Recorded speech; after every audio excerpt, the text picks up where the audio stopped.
Hi, my name is Arni Moisala. I come from Finland, Helsinki. I have an old company called Noble School. I'm interested in AI type of relationships with other countries and also institutions. So my task today is to tell you about the Finnish entrepreneurial ecosystems. And I have two special focuses. One is on the culture of Finnish entrepreneurial ecosystems, and the other one is the markets. So I will tell you a story, how I feel, what I have seen, how the Finnish economy has developed, and then I take a little brief history part, and then I continue with the current situation and a little bit about the future as well. So Finland is a small country. We are only 5.5 million people, and we have had our independence only about 100 years. In 1809, we were under Russian rule, and before that time we were under Swedish rule. So we got our independence in 1917. And in the Finnish national song, they say there's one sentence that Finland is very poor and it will always remain very poor. So that was our national song, and it still is, but it's not true anymore. So after our independence, before the Second World War, Finland was very much an agricultural country.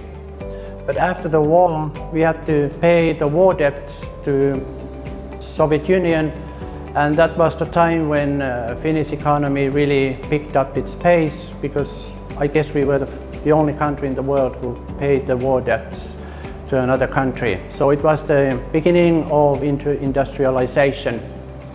And then in the 60s and 70s, the big Finnish companies were basically forest industry and also machine industry.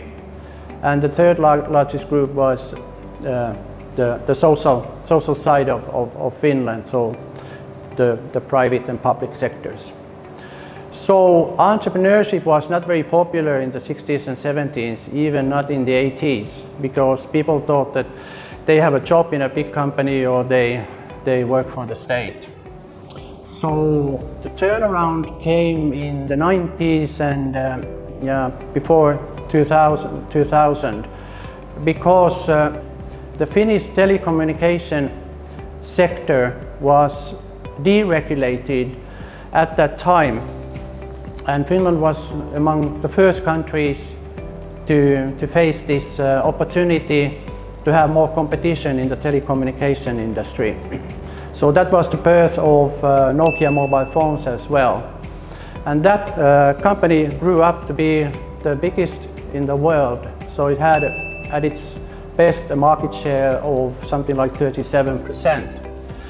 And at that time also there was a talk about how to develop big companies and smaller companies together.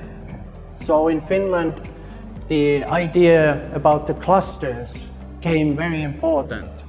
And Nokia mobile phone was the first, or one of the first, to introduce this cluster economy.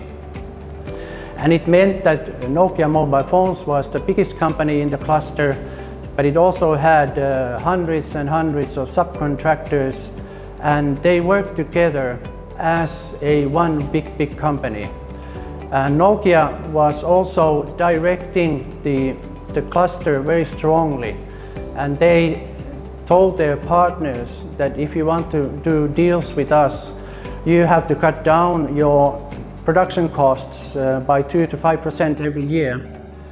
But as a service to the companies, so Nokia also provided their Nokia improvement tools to their subcontractors. So that was the time when the Finnish companies really learned how to mass produce machines, and in this case mobile phones. So after the end of the mobile phone business in Finland, 2000, So there was a big layout so that people had to find new ways of working.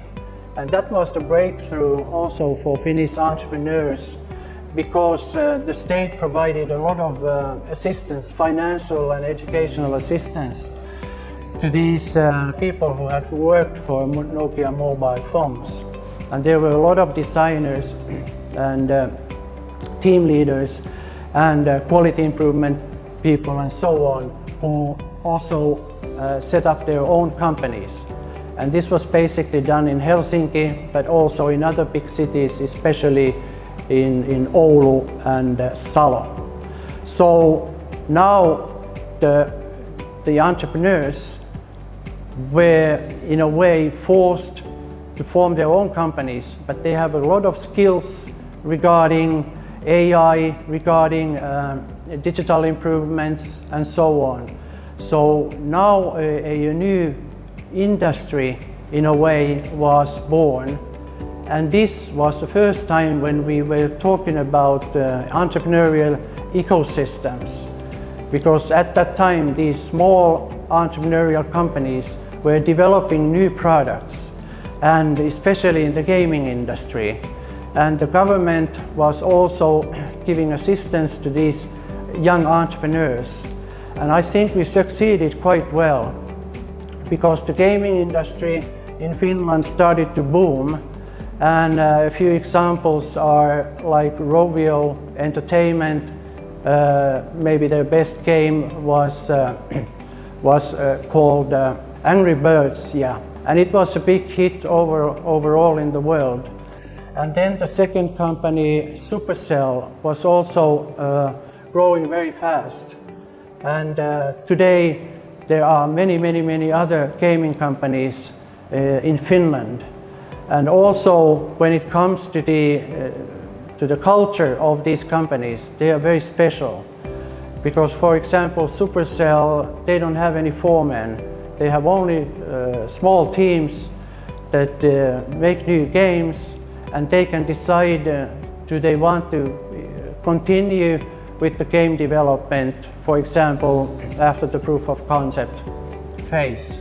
So these teams are very independent, and Supercell has also said that they have the right to decide if they want to continue their development work or if they want to start something new. And also Supercell has been very country friendly in that way that it has supported many different kinds of social movements and improvements in Finland. So they are, we can say, happy taxpayers. Enjoyed it?